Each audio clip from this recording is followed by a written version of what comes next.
Hi everyone. We've got an interesting comment from a reader today. This may be a tough one for Chris to answer. The writer watches too much porn, but doesn't seem to want to stop. He writes, I know I watch too much internet porn. It's hurting my relationship with my family. But I only want to watch for a few minutes and it turns into hours. I don't know what to do.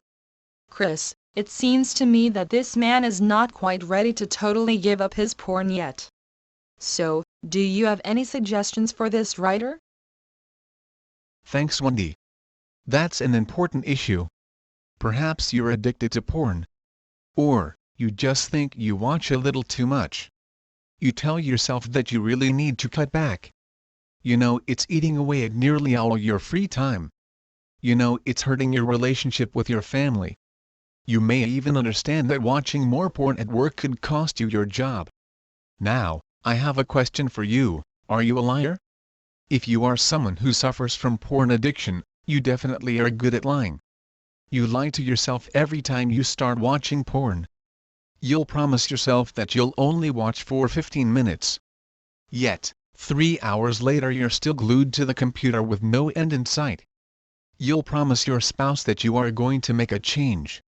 And you stay away from porn for a couple of days. Maybe even a week.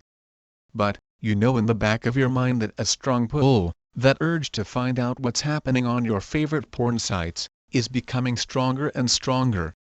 Even though you promise to stop, you'll just want to watch for a few minutes. You've just got to see what's new. Only for a few minutes. Nobody will know. And, 5 hours later you're still watching.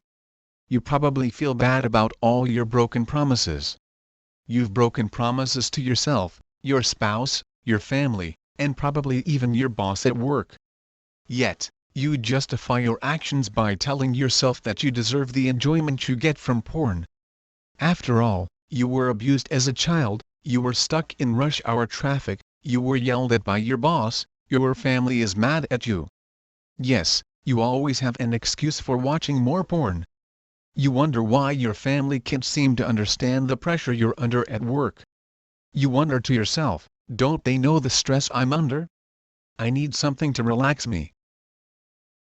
So, how are you going to end your porn addiction? The first step in stopping porn addiction is to recognize that you are out of control. You lie to yourself and others and then justify your lies. Where porn comes into play, you are incapable of making commitments and keeping them. Realize that porn is a fantasy world. Everyone you see on a porn site is acting a part. They are all playing parts in a fantasy that is in line with your own fantasies. That's why you love the world of porn. It's a lot more enjoyable than the real world where you have to work hard to survive. And, if you could stay in that fantasy world 24 hours a day you would do just that. But, real people live in a real world. It's a world where broken promises hurt people. Every time you lie to your wife and kids it hurts them. Every time you lie to yourself you become more disillusioned with yourself, and you become depressed. You know that. And, that in itself makes you retreat into your fantasy world where these failures are not important. You apparently still want to continue to live in your make-believe porn world. When you realize you can't remain there any longer you will be ready to accept outside help. Until then you are going to continue to hurt those you love. That's the sad truth with just about any addiction, including addiction to pornography. Now, back to you, Wendy. Well, Chris, that's sure some tough love. But, it's the truth. You either need to live in the real world or the world of porn fantasy. It's a choice. To get more help with this and other issues about porn and masturbation, go to breakpornaddiction.com. You'll find lots of help and encouragement there. Just click the link below this video. Until next time, this is Wendy and Chris wishing you a great day.